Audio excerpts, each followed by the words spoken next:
Hey, okay, I'm anticipating this being the last evening on this. Something could change in the discussion this evening, and we know we have more to go, but we're dealing specifically, we've looked at a lot of texts in scripture. It's amazing how that honor your father and your mother just shows up over and over and over again. Uh, so many different voices, so many different books. Um, and it makes sense. I mean, it's a foundational, uh, uh, it's foundational to society. So we've looked at the texts. We've turned to caring for specifically for parents in need of care. The one thing I would emphasize here is, and this is true of almost all these units, that we talk about a specific situation or a specific group to love or a specific situation to find your way to acting in loving ways. And we're talking about something very specific, but there's always application to all sorts of other situations. And a lot of things we'll talk about tonight would apply to just relationships with anyone. And I think you'll keep your eyes open for that in whatever unit we're in. So we talked about each family story is unique, and that to me is very true, especially in this case. Every story is completely unique. The person who is in need of care, the context of the family, the resources that are possible, the connection to churches, and so on and so forth. And so we've talked about that. And so we will move into the articles, and Raul did a really nice job starting off last week. And so we'll have Bouchon and Ben Laconia, and just tell us generally what the stood out to you from the article. You don't have to do it at great length, but you're welcome to do whatever you want with it.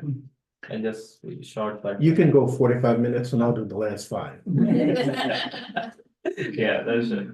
So basically, I was like with this article, 18 tips for dealing with the stubborn and aging parents. So this article speaks more about like how you can help them to make like healthy decisions, or like also help them in like some of the decisions in which when like the parents are aging, they also like means fear a lot of unknown things. They are like also because of like their age, they also sometimes make decisions which are also not quite wise and all that stuff. So this article speaks about that. And again, like the main focus of this article is like how you can like say, or like how you can like have this conversation, but in much more empathetic way, without being like really harsh. Like you're on like if you're like disciplining a small children's and all the stuff, like you have to be like really harsh, like sometimes like okay, you have to do this is the right thing, but in this is like because they are adults, they're elder to you, how you can also maintain that integrity as well, how you keep them, give them their respect, and then you explain all the situations and everything. So in this, like they have like this 18 general tips which are like really good for like all the peoples, all the ages, even if they're stubborn. It's not Yeah. like yeah. Stubborn's the issue. Yeah, right. So the first one is like being persistent, because most of the time we are like in hurry, because like we are like jobs and like different kind of things to do and all the stuff. So we just like shoot a lot of information at one time, which might not be like possible for them to digest also. So that's when like it's saying, okay, like you have to be like persistent and slowly give them like the information as the pace come. So that is like one thing. Then like second is I'll not go through all 18. I'll read just like the headlines. It is like quite explanatory, but like some of them which I feel like is like really important, I'll like speak more on those. So second one is like avoid power struggles, pick your battles wisely. So this is like one which is like give them the respect. So one example that I want to give over here is like about my family, I would say. So my dad, he usually does all like the banking stuff back in India and everything. And as I was growing, I means like at that time, like all digital age came, means like banking became much more digital and all the stuff. So I was accessing all this like banks through mobile phone, which my dad is like not comfortable using it because like back in the days, he has heard a lot of scams. So he is like careful, okay, you should not be doing that. So, but like when I came to US, I again like started accessing everything from here. I also started managing my mom's accounts and everything. But my dad, I asked him, but like he was not like willing to give that. So I was also okay, like if he wants to use that, like yeah. So this is like some of the things that like okay, means this example is small, but like if you have like some other examples, that's one thing. Then again, be sensitive. So the way you kind of like come up with the things and everything, much more empathetic way, that's one thing. Then timing is everything, that's like the fourth one, which is like common in any conversation. So, yeah, like, speak when your parents are relaxed rather than depressed or anxious. So that's like the main key takeaway. Then next to that is like staying calm and everything. So then again, like the other thing that I also experienced in my life, not with my parents, but like some of like the people who are like part of my life is like seeking outside help for yourself. So some of the things like as a young person, I was not able to convince them. But when I speak with someone who is like in their age group and ask them to say, okay, these are the things that she is currently going through or he's currently going through, which I don't think that that's like the right way. So instead of coming from someone who is younger, you kind of like don't process that information that well, right? So you can ask someone who is like in their group, who is at their age group and everything to say about this. And the key there is for you not to get offended that they're not like, why don't they believe what I have to say? I always That's get a one. lot of that from clients. It's like, well, Yeah, I told them and it was nothing and someone else Yeah, tells them and I go, Yeah, well, right. what's wrong with me? that's something. And like at the end, you're like, I already told you so, like kind of, you never have. You can't get offended about that. Well, also they see you as like a 5-year-old Yeah, right. boy that they had, you know, Yeah. this is an adult who is making their own Yeah. decisions. The moral of that is don't go to her for therapy. On to next. Tony is like her agent. Yeah. I mean, trying I'm an to, agent, trying to. trying to get her out of the Yeah, business. yeah, which, it's all- Okay. Debbie's largely in working. favor of that. Yeah. Yeah. Hey, I used to send a lot of people to her, so. That's true. Yeah. Okay, But that was good, then like spending more time with them, because the same we are like busy and like sometimes like it should not feel like you're like specifically removing some time out of your schedule for them, but it should be like genuine, like spending quality times with that. So that's like really important. Asking questions is one of the good kind of a conversation. Instead of like giving them orders or like giving them the solutions, like you should be doing this. You should ask like questions like as we ask for like small children also, like what do you think, like, or like why do you think like this would be like good and all the stuff. So it kind of like gives them time to self-reflect and all the stuff. So that is one helpful. Then in that line, it's like coming up with solutions, focusing on the benefits. We spoke about like your mom last time, like you were like explaining like, yeah, how the driving can be like problematic ahead if you don't stop that. So that is one thing. Then again, like same support system, having support system, bringing up in the family. So other people can also advise on that. Then again, talking with their doctors and like how we can do that, outlining the consequences. So those are like the things. And yeah, lastly, it's like don't count on them judging, changing and all the stuff. Because yeah, I've also seen some people in my family also.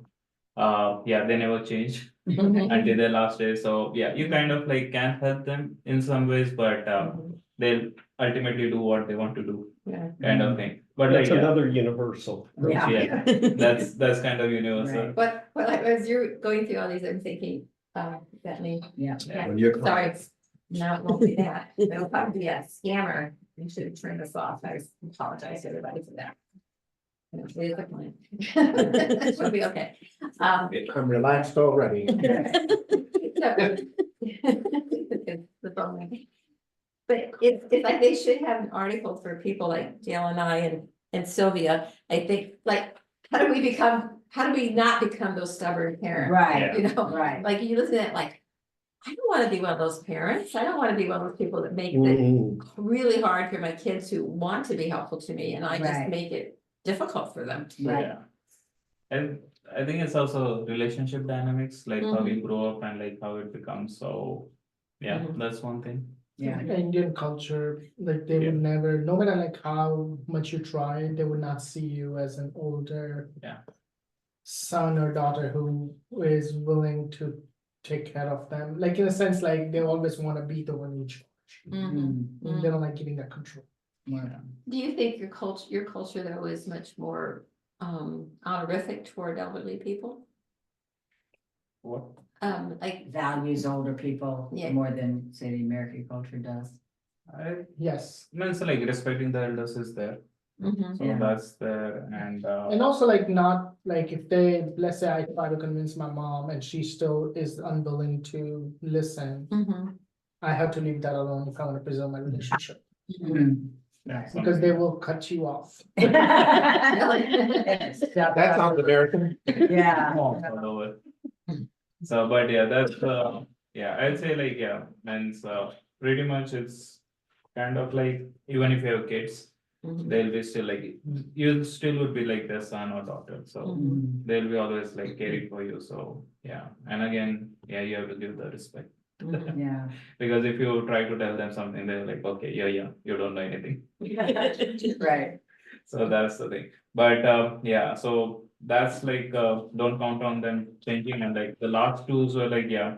Accepting the situation and like, yeah, means like not making it more than, worse more, whatever it is. Mhm. And treating your aging parents like adults, so yeah, not like small childrens and like, okay, saying that. Setting ground rules and everything, like you have to do this and all, it won't be like really good for that also, Mhm. so, yeah. That's all in this article. There are like a couple of examples, but like, one example is like same as it is about like the driving and everything that we have. So those kind of examples are there of, or like if you are giving, taking care of your parents and like bathing them and all the stuff. So that's another example because they might not be immediately comfortable. Yeah, So that is one. And again, like, with age, you also means like your visual, you're not, that's good with your visions and everything. mhm. And again, with dementia and everything, so you're like not 100% like up to, means your brain is Right. not functioning that much, so. Mhm. Yeah, that's when they're like more anxious and everything, so Mhm. at that time you need to take more care and all the stuff, so, Mhm. yeah. Mhm. Yeah.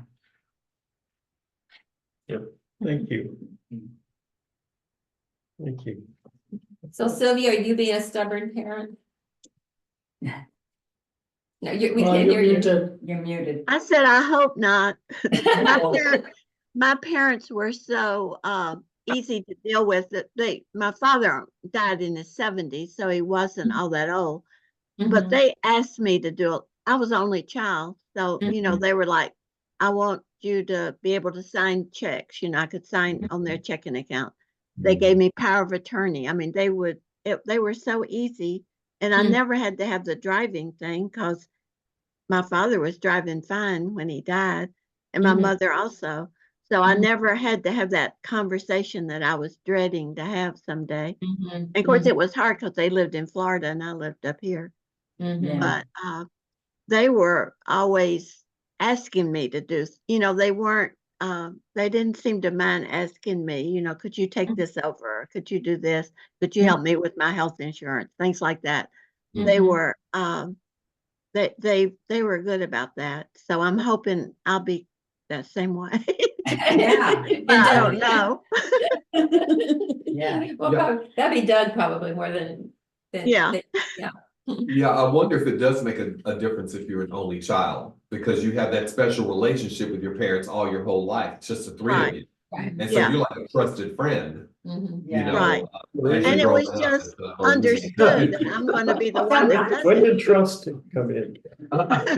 Well, I mean, it's Sylvia. It's Sylvia, okay. Sylvia. It's Sylvia, okay, Right. I get that. See, I'm the fourth generation in my family of daughter taking care of her mother. My girls will be the fifth generation. So we have a long history Of that. of, Mhm, that being modeled. yeah, Mhm. that, Mhm. my grandmother took care of her mother and lived with them sometimes and things like this, but seriously, we have it. I'm the fourth generation that have it, so. Mhm. So my girls, we already talked about it, Mhm. and they're going to. the Would kids' y'all room. cast You're lots or gonna- something? See who would You're get gonna you? get to divide it up. Oh, okay. Yeah, so Lexi's like, I'll feed you and everything, you can live with me, but Allison's gonna do all the bookkeeping and everything, and I'm like, that works for me too, actually. Yeah. Because, yeah, just divide that right up, and then they have thing, you know, like football me from one to the other, and that'll be nice for everybody, so that'll be great. Be flexible. And all I need is just a little space out back somewhere, just build that one little house, you know, it's right there. I think as a parent, it is always hard, even as young as my son.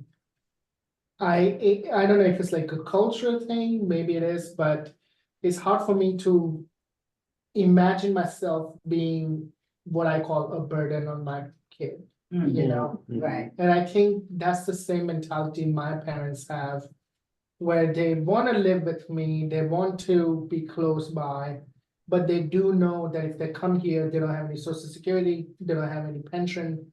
So they will kind of be dependent on me for all the expenses Yeah. they have.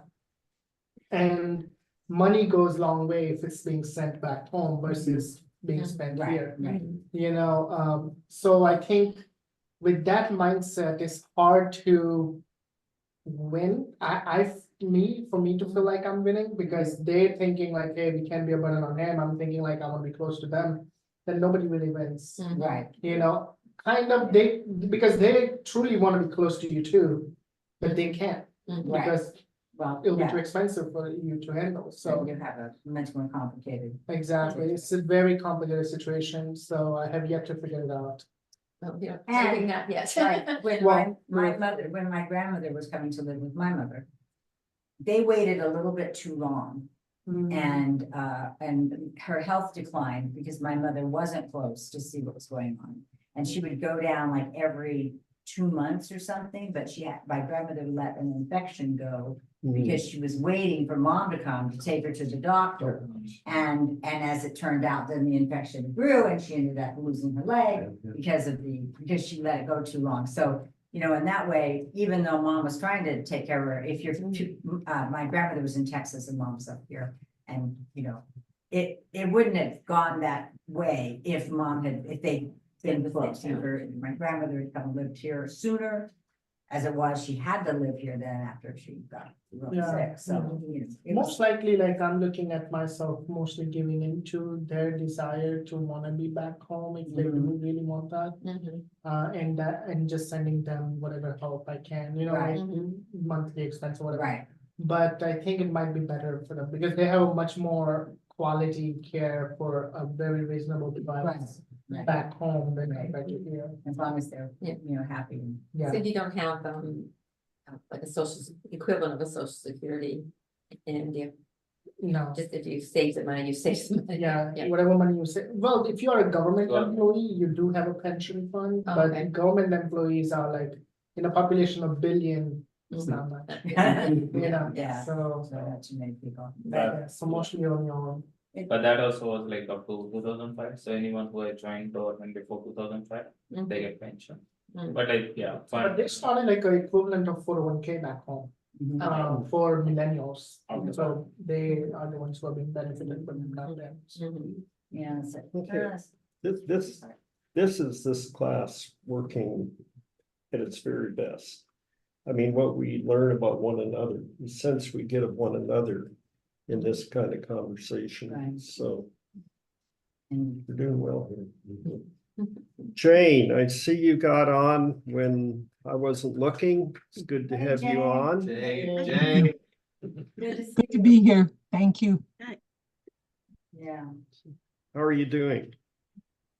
Uh, up and down.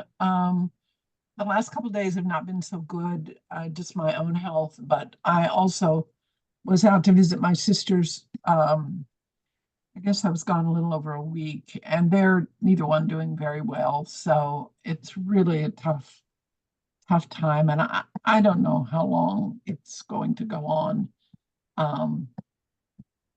But I think a while yet, so. Yeah. um, And Anne, I I could say I don't mean to put you on the spot, but obviously I'm putting you on the spot. Okay. And you may not talk to me again, but Anne's in the middle of what we're talking about right now. Yeah. And I don't know what she wants to say about yesterday, but you and your cousin and Yeah, it was a struggle, but my mom's been having memory issues and comprehension issues, and we finally got her to a geriatric specialist who diagnosed her with mild dementia. And she prescribed some medicine, and just earlier today, it was such a struggle to get her to take the pill. She said she was going to throw the medication out. She didn't need it.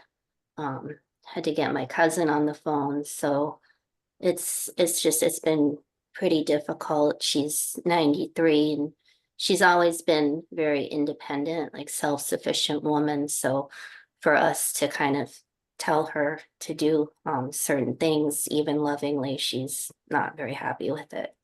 yeah, Oh. yeah. And it's just you and her at the house. Yeah, my cousin and her husband recently moved from Chicago to Connecticut. They're up in Kent, about an hour away, so they come here once a week. Oh, okay. Yeah. Yeah. Support. Mhm. Okay, well, Laconia, how to deal with irrational elderly persons, or maybe any irrational people. Yes, how would we deal with you? So I want to begin with the text I got from Brother Paul's earlier today. Oh, Laconia, you volunteered to read an article for our class tonight and share highlights from it. Does that still work for you? If so, you can find an electronic copy linked on page 4 of the class notes I'll send out soon. It's about irrational elderly parents. Think Marcus and Lucas. For those who don't, those are our sons.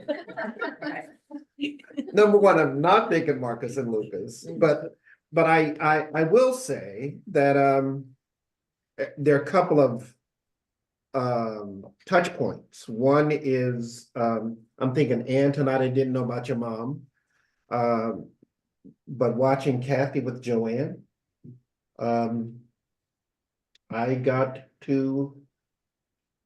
Margie and I got to watch you love your mother. From her health to the ups and downs, the undulations, to finally her getting to the point where she didn't want to take anything, and just watching you navigate that was a privilege. I also think of watching Bill Cochran die. I spent time with Claire, with Rick, a lot of time talking with Rick about what it's like to see him watch his father diminish before his very eyes, and how difficult that was for him. I think of my brother and sister. 5 years before my mother died, I was in Louisiana in 1995. And mother said to me, Laconia, I need to talk to you about something that your brother and sister will not talk to me about. And I said, what's that? She goes, we need to talk about my death. And I said, okay. And that was 7 years before I became a chaplain. She said, every time I try to bring up the topic with them, they won't let me talk. And so I let her talk. And one of the things she said was, when I die, you tell your sister that I don't want her acting up during the funeral. And because in the Black church tradition of the Baptist church in Louisiana, after everybody passes by the casket, with the open casket, the family is the last to see it. And more often than not, people try to go and grab the body from the casket. And my mother said, I've seen that too much. I don't want that happening with me. So I told Twyla, I said, Twyla, Mama said she doesn't want you acting up. and she didn't. Mhm. I give Twyla credit for that, but she didn't want my mother coming back. Right. On the other hand, we're gonna talk about gifts. I had the gift of hearing my mother. Herman has the gift of wanting to be in control. Right, Eddie? So, and the way Herman wants to be in control is, if he's not doing something, he's anxious. So, he took care of all the, funeral arrangements. He would check in with me, saying, you know, I want you to have a voice. I said, Herman, you just go and do what you need to do, which I knew that was the right thing to say to him. And to be honest They with. turned around and said, I had to do everything and Laconia did nothing. That's okay. No, he didn't do that. No, he didn't do that. I'm gonna give him credit for that. But that's not my gift. Mhm. And I'm usually not geared toward that kind of stuff. And then the last one is a lot of hospital experiences. I've seen what I consider to be the best of experiences, similar to what Kathy went through. And certainly I've seen the worst of experiences where people are arguing as a person is dying. Yeah. And you With can't, one another or with the person. with one another while the person, In and the sometimes I see them with the person. Yeah. I remember a woman was dying and she told, no, her son was sick. And she told me, you got to convert him. And I literally said to her in front of her son, whatever your son does with God is between him and God. Mhm. And he just looked at his mother and said, see? But I think that was the right response. Mhm. You know, it was the right response. Alice Bataguas died 2 weeks ago. Alice had severe diabetes. She had lost lots of weight, was doing good. And then she went on a binge where she would eat 7 to 8 donuts on her way back to Danbury Oh, God. from Stanford, and was found 2 days out from a stroke. And it then took her another 2 or 3 weeks to die. And now her daughter is dealing with the consequences of the POA stuff happening. And so with all of that, what I did with the article was I just got what just jumped out at me. And so I'm going to go through that. Number one, initiate the conversation early. I think that goes with what you said. I'm really glad my mother and I got to talk about death. I was glad to hear her say that. She also said, this goes back to Bouchon too. And mother knew that she didn't have the kind of money that could support us after she died. And she said, I remember very clearly, Laconia, I don't want to be a burden to you, preacher Antoine. And she died in 2000 from a severe heart attack within 45 minutes. And I thought, you're not going to be a burden. But I that was her wish. And I don't think she wanted to die, but she also didn't want to be a burden. But I had those conversations with her. My brother and sister did not. And for whatever reason. My brother was the POA, and he was the right person to be the POA. We're finishing the estate stuff up now, and I keep saying, I don't need any money. The money you're going to give to me, give to your daughters. But he's in his glory. Can I talk to him? Oh, Oh, you're going to see him in a couple weeks. You're going to see him in a couple I weeks. need to make a note. We want Laconia in his own place. So what? I mean, Oh, by the way, I looked in an apartment today. yeah, okay, So good. I'll tell you all about, and I like the apartment. Why is this selling the state? What is it? How many years has that been? Oh, it's Yeah. been 24. it's been 24 years. First his kids lived in after the Oh, hurricane. it's the house. It's the house, I see, yeah. okay. They're Yeah. paying. So he's got, and so he wants to make sure that I'm okay about selling the house. I'm kind of going, you should have got rid of it a long time ago, Mhm. because I'm never coming back. He thought, well, yeah, I'm never coming back. Okay. Right. I'm gonna get that right there. But Alice didn't do a POA, and now her children, 2 daughters who don't get along with each other are having to deal with that. Mhm. And that's when you don't have that cleared up, then the state gets involved.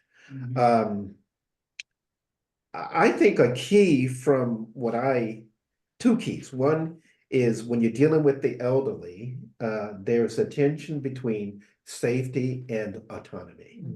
Absolutely. How do you word it in such a way that respects your elderly parents' autonomy, while at the same time you're attempting to keep them safe? And I think when Sylvia talks about the tension, I don't think you're gonna have a lot of tension with your kids, Sylvia, but if there is gonna be a tension, that's where the tension will occur. There's tension between my brother. It's better now. Eddie knows this, but my brother has a really nice way, and he does it less so now because I've really trained him. But he has a really nice way of telling me that I agree with him before I've agreed with him. And I found myself just getting irate on the inside. And I kept it inside until I got to the point where I say, well, I don't exactly think that way. And then he would back off. And so now I just let him do it for a couple of hours. And then I push back and he backs off. I think that's the way it is when we do this with elderly people. And then, boy, they're just gonna come at you and say, you need to back off. The other one is, I think this is an awareness thing. Dale, Kathy, Debbie and I think we're aware of it much, much more. Eddie, Sylvia, Jane, we're all gonna die. We're Amen. all gonna die. And I just begin conversations with people in the when I'm dealing with families with the elderly. I'll say, we're all gonna be where you are. And you can see them, if they didn't have blood in their face, the blood comes back. Because there's somebody who's acknowledging that they're dying, when in fact, the family has been in denial. The other issue is sometimes the patient's in denial and the family's not. And it gets really tricky because you gotta be really careful, because if it doesn't work out, it's gonna come back on you, and they'll report you to my boss, who trusts me. But it's hard to know what to say sometimes. They are in control of their own life and care options. The guy who, when she said you convert him, basically I was saying, it's really on him. I didn't want to say it's really on him to her, but what I said was, whatever happens to him is between him and God. And I'm saying it's really on him. And she ought to get out of the way. When you ask somebody to make changes to their lifestyle, it's a really big deal.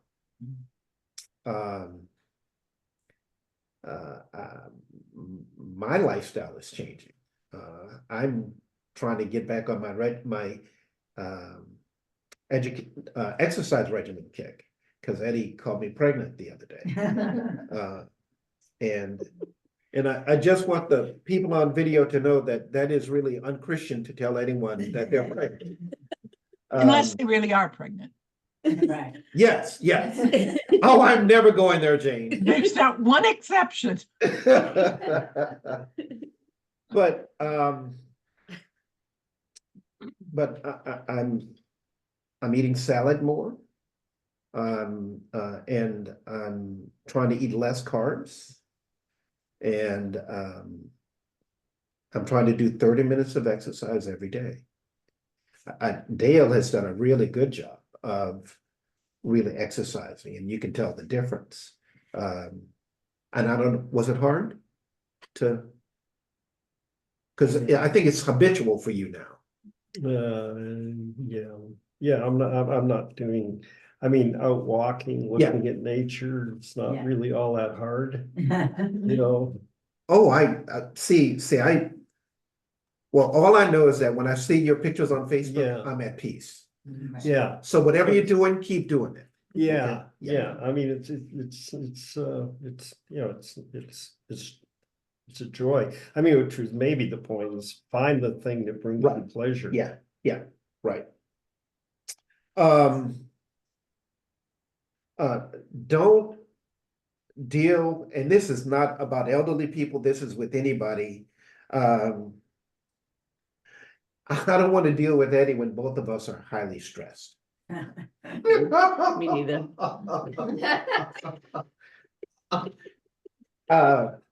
Because Target on it's only gonna come out bad. And if Yeah. your elderly parents and you are highly stressed, man, just take a time out. Yeah, Just get up, get in the car, drive away, put on some good, smooth jazz music, and go for an hour, come back. You'll have a completely different experience with whoever it is. I said it's their decision, but I do like this. It says ask good questions of your parents. And so I put that ask, don't tell. Because this goes back to what you said, when you are in the role of parenting your parents, they do not like it. Yeah. And if they see you as that 5-year-old kid, they want to smack you. Yeah, and metaphorically. Right. Okay, yeah. Oh, no. Yeah. Eddie, I know you're from Texas. Yeah. In India, same thing. I was gonna say, I mean, you're the one, you know, make a man that cuts you off. So, Right. Yeah. The other one is create backup plans. Have ideas of what you want to do with them in case something goes awry. I think that's important. That's one thing like most of the people don't think actually about the backup plan. Yeah. Yeah. So, yeah. Check with who the friends and neighbors are. Yes. And if the place I'm looking at today, one of the reasons why I love it, it has a sense of community. yeah, And I don't have a sense of community where I am. Everywhere I've lived, I've always had a sense of community. Until I lived on Woodbury Avenue with a guy named Eddie Pleasant. That was really horrible For community. years. Yeah, for years. and the landlords. And the landlord was fine. yeah, she fine. But Lisa Bowerly, they would watch my dog when I would go away.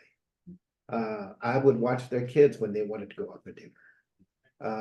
And Debbie, or Dale or Eddie, somebody Margee, they've always had a key to my apartment.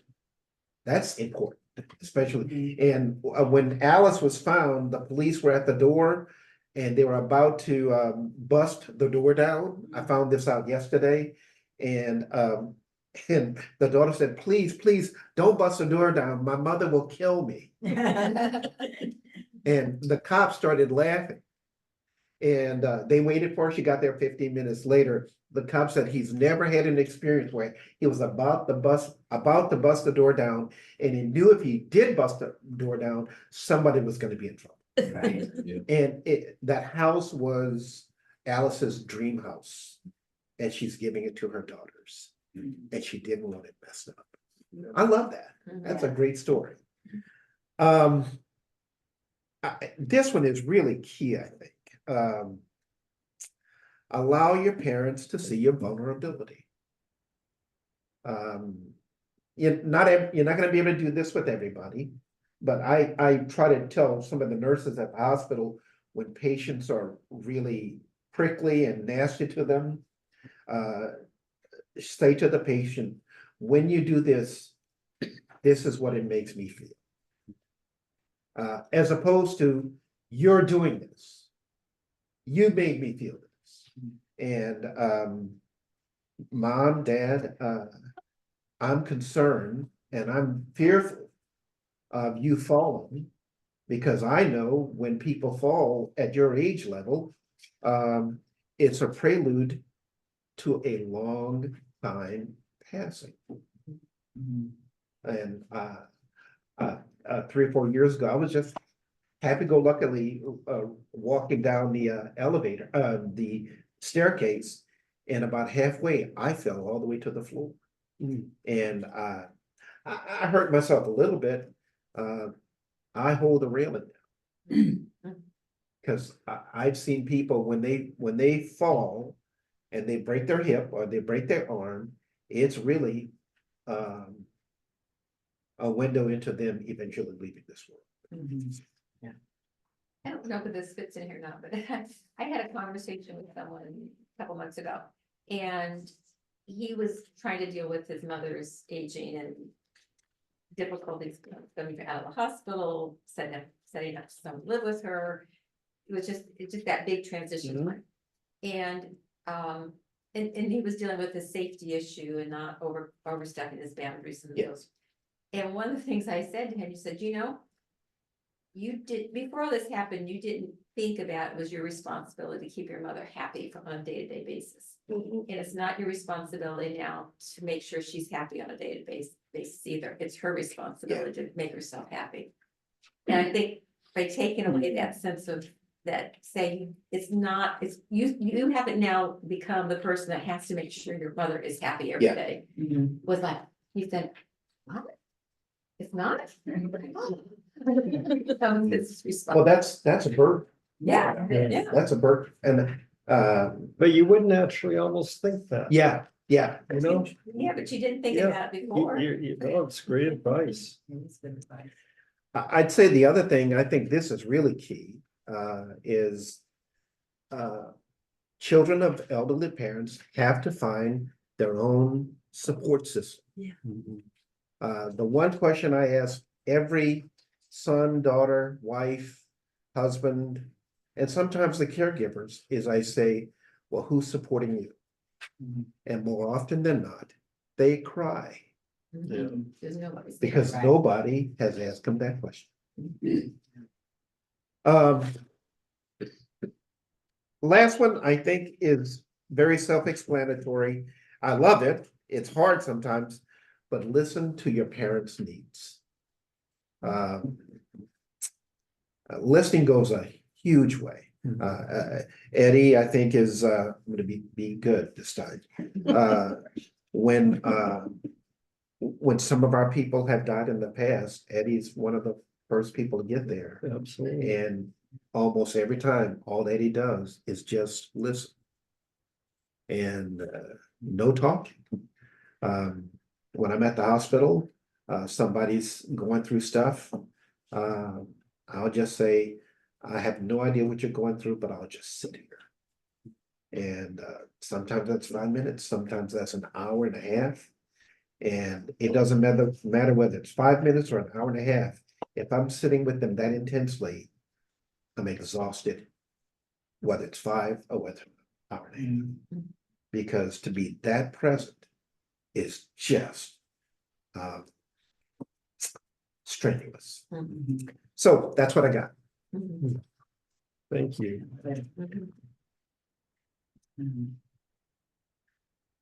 Comments?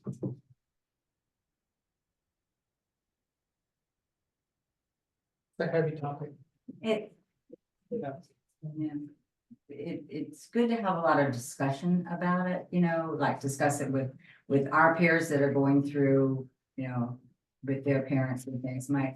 My sister-in-law, Jean, her mother is very prickly and very independent, lives alone at 97 now.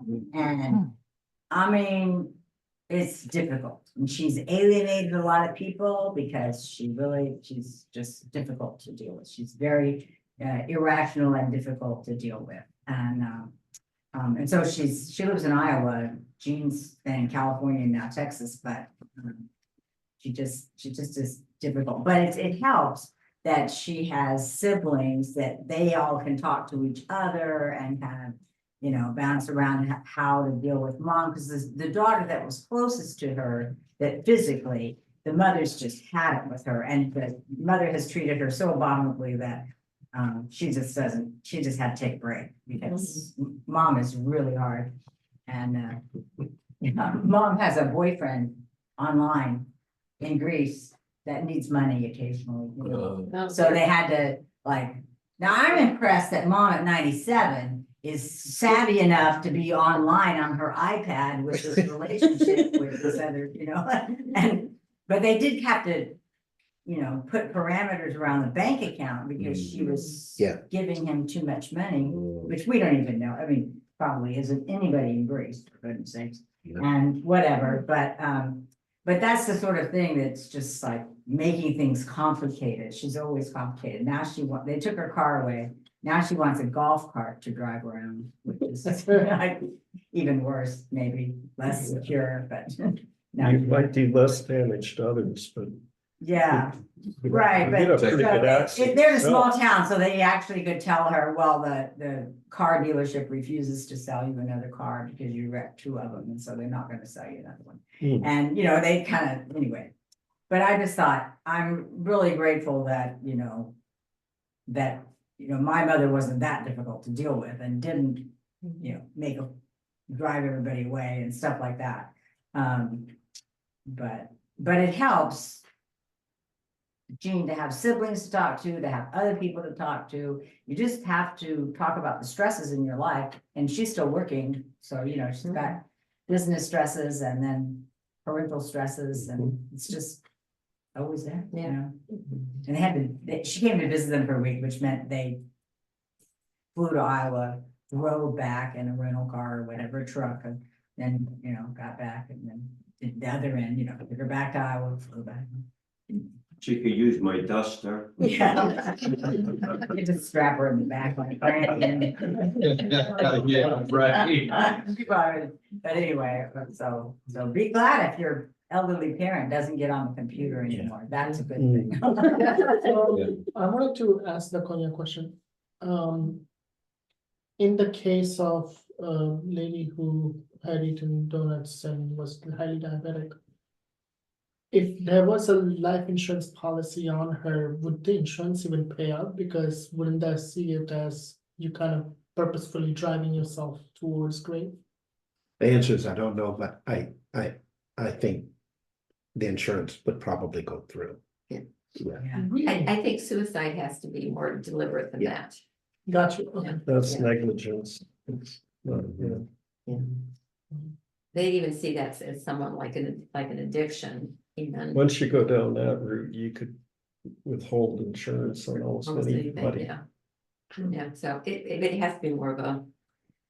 I took these pills in order to die, and you have proof to say it wasn't an accident, it was. And she was intending to kill herself with the donuts. Yeah. And she wasn't. She was just. She would have eaten But- 18 instead. Yeah, right. If you are gonna be suicidal. It's a good way to go. Donut might be the way to go if you're diabetic, huh? I don't know. Yeah. Okay, but we're almost done here. It's the end of this unit. And it always ends with, ideally, it ends with thinking back to the last 3 weeks in this case and making maybe some notes to yourself and what the takeaways are. May not be all that hard this time. I'm just going to call your attention to the middle of page 4. And these are just some principles that actually are drawn from the 3 articles we've talked about. Likely, they all come from one of those 3 articles, but just principles to, in summary, knowing when to step in, which can be difficult. Initiating the conversation early when the parent is still thriving, in control, and able to make decisions about matters like power of attorney and end of life issues. Talk about early enough that those decisions can be made. Planning ahead to ensure security, and that's in many ways of financial issue as much as anything. I think this one is stood out to me. Allowing yourself to mourn the loss of your parent. And I mean, they're still alive. They're gonna be alive for maybe 3 or 4 more years, but they're not who they were. And allowing yourself to feel some grief over that, recognizing that that is in fact reality now. Maintaining respect in your communications with your parents and asking them to do the same. Because it could be problematic both ways. Seeking to understand the motivation behind your behavior. And often through what they may not be saying. What are they not saying? You might want to probe. And what it usually comes down to, and we mentioned this numbers of times, we're likely focused on safety and they're likely focused on autonomy. Setting boundaries and expectations for your caregiving duties. And the reason you do that is in many ways to determine what kind of outside help might be called for. Not that, okay, I'm not gonna do that, you're on your own, but here's what I'm good for, I can do this much. And that when I find I can't do that anymore, that's when outside help could come in. Jamie, did you? Yeah, going back to security and safety, you just gotta watch for medication I'm talking about. Like my mother was issued Oxy, Yeah, and what was the doctor giving her that for? It was like 15 milligrams. It was just, I guess he thought that he was, on her last legs or something. She broke her wrist or sprained her wrist. So that that's what started me, but it could, maybe it couldn't have been me. It could have been somebody else, a child. yeah, Okay, so that's what started my 4-year roll on that. I yeah, popped one of those the first time we ever did one. That set it off. But what I'm saying, if it's not me, maybe it's a little kid. Yeah. So whoever's taking care of her, or my mother or somebody else. but you and me are going down to Purdue Pharma tomorrow and Right, dealing with those people. yeah. I mean, because that's a problem in America today. Doctors are prescribing that too easily, and hey, it solves their problem right there in the office, but it creates problems. They have no idea. For More and more, they do have Oh my ideas gosh. now, but back in the day, yeah, That's right, like I said, for a little kid or somebody stupid like me. But like I said, just it's bad news for safety and Yeah. security. yeah. That's what I'm driving at. Oh, keeping track of your own mental and spiritual health, setting up outside support for yourself. And this is one that I thought of, thought was important, is wouldn't necessarily have thought of the importance of venting, but not to your parent. You do need to get some things off your chest. That's why you need some friends around. To make sure that when you are dealing with your parent, you can come from a place of love for them and trust in God. So yes, you need to vent, but not to them. This is a good principle. Some of the others, learning to ask good questions. How do you feel about avoiding power struggles, picking your battles, sticking with what the most important issues are? More often than not, those will be safety issues. The fact that you think they should pay attention to keeping up their address things on their smartphones. Well, why would you do that? I mean, if they want to and you're able to, fine, but that's not the area you're gonna have the battle over. I mean, it's gonna be matters of real safety. And then not counting on them changing, not forgetting that they're grown adults who have the right to make their own decisions. And I think that gets pretty complicated because sometimes they're not capable, maybe. So it's really easy to forget that, but don't forget it, in spite of all of that, that they still have sovereignty, and then which means sometimes stepping back when things are out of your control. Okay, thank you, everyone, and good topic.